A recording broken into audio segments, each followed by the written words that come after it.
রিয়াদ ভাই, জি এই পাইপটা আছে 45 ডিগ্রি, জি ঠিক আছে অ্যাঙ্গেল।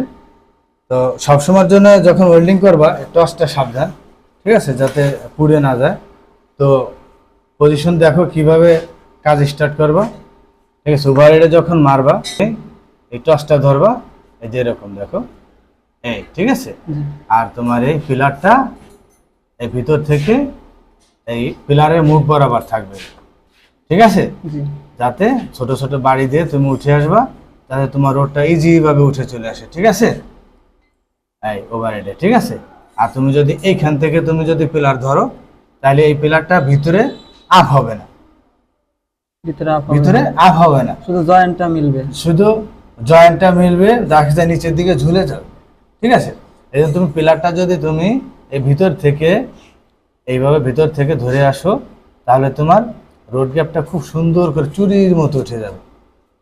তো টসটা ঘুরবে, হ্যাঁ, মুভিং আপ। আর এখান থেকে দেখো ইজি ভাবে এই যে পিলার যাবে, এই যে দেখো ইজি ভাবে পিলার কি যাচ্ছে না, জি ঠেলা দেবো